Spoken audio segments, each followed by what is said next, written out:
Hey everybody, I'm David with Bolivar Live, and once again I'm here with Beth Appleby, and there's been some misconceptions going on, I think. There have been. We all know that there's a lot of homes for sale in the real estate market. Yes. But not only here.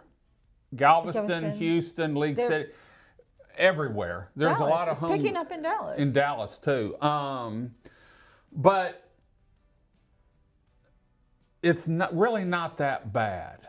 No. So the numbers look scary on a small, like Bolivar Peninsula. Right. It looks scary, right? I mean, when you're only 27 miles long and two and a half it feels miles. Like all of it is for sale. If you look on the Zillow and it comes up with all the little houses, it's like, oh my God, the whole place is for sale. Okay. But it's not. But it's not. It's not. Do we have a lot of inventory? We do. One of the things we have to talk about, though, is how much of that inventory is what I call really for sale, right? Because a lot of our inventory is based on businesses. Right. LLCs. Short-term rentals. Short-term rentals. The people who own 6, 7, even 10 properties down here. They're more like that's more like a commercial business type of situation. And so when they have their homes, they have a business plan, and they hold homes for a certain amount of time. And then despite what the market's doing, it's time to offload those houses. And they're going to put the sign in the yard. Well, another thing is we're still coming off, we're past the COVID time and the buying. We are way past. A lot of those homes were bought either, I wouldn't say for a quick term, but for a quick cash. Yes. Because, hey, I'm going to buy this home and we're going to rent it. Well, if they looked at the rentals, and we've talked about this, if they've looked at the rentals in that 3-year period during the pandemic, well, yeah, the numbers were up because you couldn't find a house down here. And if they used that to build their business model, they got in trouble. And they didn't do their research. And I was talking to one of the realtors down here, and they were talking to someone from Florida. Mm-hmm. And they had done their research and said, well, I can sell one of my Florida homes and buy 2 on Bolivar. Right. We don't get as much as they do in Florida, but the rental span is longer. Yes. And that's why they were talking about moving it. And so let's get back to foreclosures. Okay, so there's some social media going around, and I think there's a realtor out of Houston and some other people that are saying, "Oh my gosh, this is all going to fall apart. We should watch the market because Bolivar is going to become all foreclosure," and they make it very drastic. So when in reality, we're not even close to. So I did research, right? I'm like, okay, I was going to say, let's just talk about it. So generally I use a lot of numbers from the Houston Association of Realtors, which is where I go to. This time I went out to realtor.com because we have properties listed here with agents that aren't part of the Association of Realtors. Right. Realtor.com pulls it all in. So they're getting it from all different associations. Not that there are many, but there are a few here that are not a part of Houston. So I wanted to see the whole picture. So when you look at Realtor.com, we only have 2.8% of all the houses and lots. So put it all together, lots and houses listed, only 2.8%. So that's 524 to 35 homes. The rest are lots. The rest are lots. Okay. And I asked Beth, I said, why are lots in foreclosure? Okay. And tell me. So a bunch of these lots actually were bought by an LLC with the intention of, building a community. If that didn't turn in that time frame that they needed it to, it's more beneficial for them to just let the bank take it back and move on with a different project than it is for them to sit and hold it. And so it's not the same. This is where we have to be so careful because it's not the same as you as a homeowner. Right. You as a homeowner, I'm as a homeowner, and I don't rent houses, and this is my personal home. I'm invested in a different way. I don't want that bank to take my house. I don't want it to go into foreclosure because that's affecting my credit and what I can do for the next 7 years, right? A business, that can happen. They can get tax write-offs. They can, change their LLC. Right. It's not affecting them the same way. So it's a business decision, not an emotional attachment. And it comes back to what we've talked about on several shows. If you're thinking about buying, now's the time to buy, because an instance was you were talking about the home that was listed for maybe $500 or something, or sold for $5, but it was listed for over $7. Right. Then I had to work with the appraiser, right, because he was using a comp for a house that was sold for considerably less, even though it was listed. And that's because that house, those people wanted to get out. Right. And so they took a ridiculous offer. And we're seeing that happen. They're taking, some people, they don't want to go to foreclosure. They don't want to screw up their credit. So they're taking whatever you offer them. Not everybody's doing that, though, so you have to be careful. Right. But to me, it's worth a shot. But back to the percentage, 2.8%, I think you said. Yeah.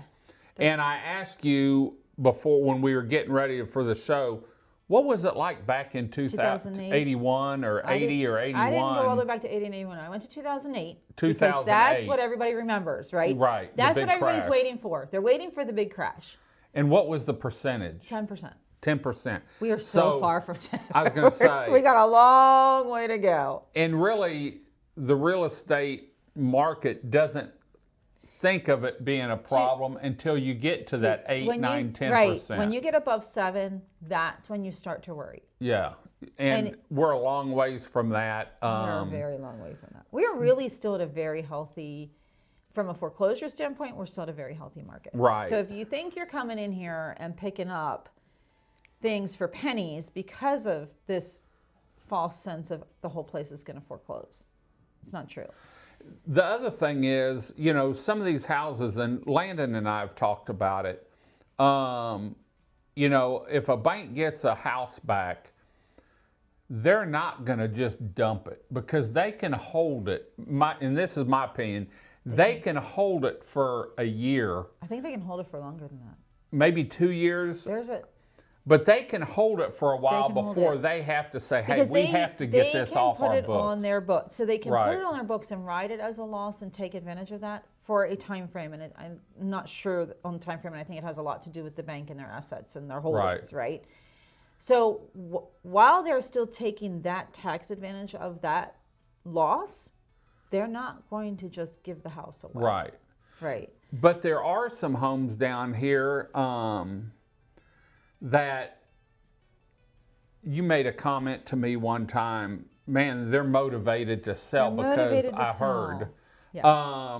And so there are some of those homes down here.